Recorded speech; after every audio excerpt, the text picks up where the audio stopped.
Welcome back to a new episode. And today we're going to be taking an introduction to FCS. So that's what we're doing today. Intro to FCS. Alright, so first things first, Missouri State has got the courage and made the jump over to Conference USA. So congratulations to Missouri State. Now, in the FCS, Missouri State was not a dominant conference. They were kind of middle of the road, and all of a sudden they just announced this move. So, nevertheless, congratulations for Missouri State. I wanted to take a quick look at Missouri State's program. So, first things first, they play in about an 18,000 seat stadium, which is well below the previously stated 30,000 seat, but the NCAA has been flexible since conference realignment. And they were in the Missouri Valley Conference, which is a very tough FCS conference, but now they're going to the Conference USA. Let's take a look at their stadium. So this is Robert Plaster Stadium, 18,000. Got a nice grandstand on this side. It's almost kind of like an upper deck, and grandstand on the opposite side. Got no end zone seating, and that's something that you'll find common with FCS programs. They typically don't have end zone seating, and that kind of brings the capacities down. A lot of these programs, they don't really know what they're doing per se. They don't have a stadium design. They just build this, and maybe in this year they upgraded it to that. So this is what Missouri State's going into the Conference USA in. And it's not bad, but I would definitely, Missouri State, add some of that end zone seating. Let's take a look at some other pictures. Yeah, it looks like a fun environment.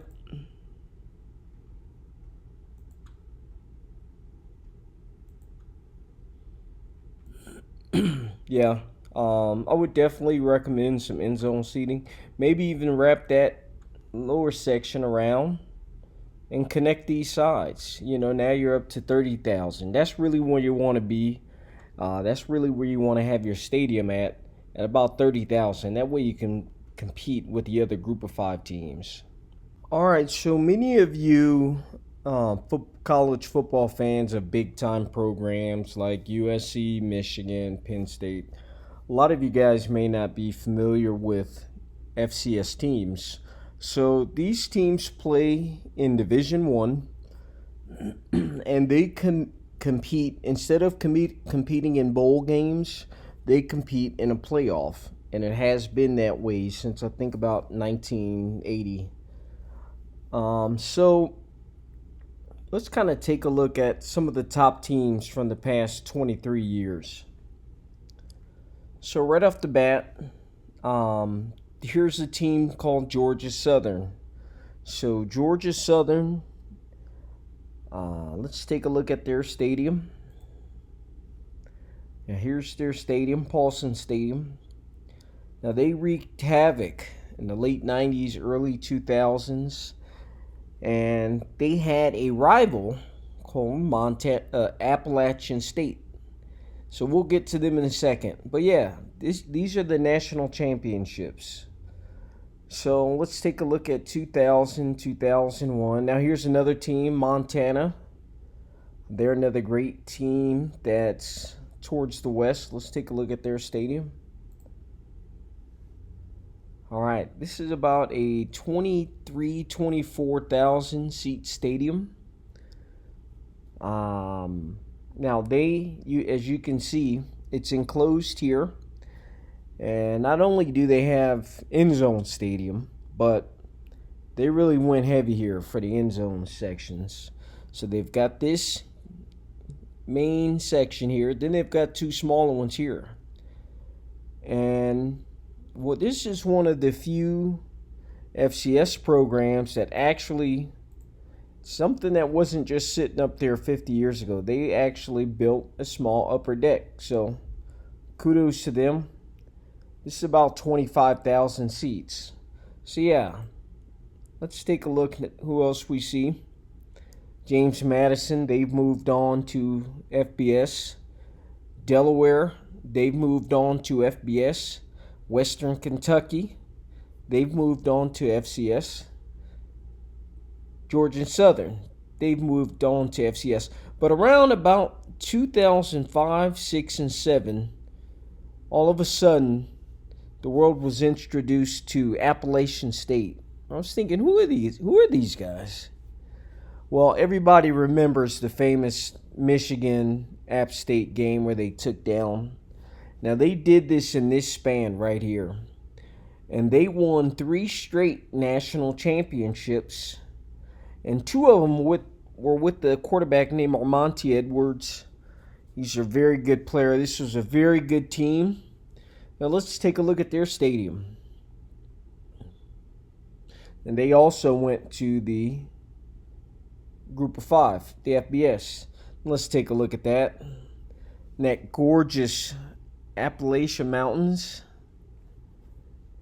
And let's take a look at a more usable picture. Now, App State, during that run, they went and built this 4-story press box. They had a track around this stadium. They got rid of it. They had one smaller grandstand here. They knocked it down and built a new one with the upper deck. And this section here is new, but it's complete now. It's been complete for a few seasons. This is like an athletics building or some sort. But there's like, VIP seating here, but they actually bring it down to the field. I wasn't able to find a picture of it, but it's been there for a few years, so. And this is 30,000 if I'm not mistaken. So Appalachian State, they had a bunch of great championship years, and they said, you know what? Let's ride this success and take us to the FBS. So yeah, they were very competitive, and App State and Georgia Southern left and went to the FBS together. All right, let's take a look. So around this time was when North Dakota State, South Dakota State, North Dakota, and South Dakota, they all came up from Division II and came into Division I. Eastern Washington beat them this year, but after that, they've gone on to win 9 national championships. Since these teams have moved on, Georgia Southern, App State, James Madison, Delaware, Western Kentucky. Since these teams have moved on, North Dakota State has just come in. It's just been a one-team wrecking crew. So we've seen conference realignment in the FBS. The FBS definitely some teams need to react to what's going on here, because right now North Dakota State's just taken over. And recently, and by the way, let's take a look at North Dakota State's. They play in a dome called the Fargo Dome. Now, this is about 18 to 20,000 seats. And I don't know what these guys have going, but they have taken control of FCS football. And they could probably go to the FBS along with Montana. They could probably go to the FCS. But recently we've seen another team, South Dakota State. Now let's take a look at South Dakota State Stadium. All right, so this is a brand new build, as you can see.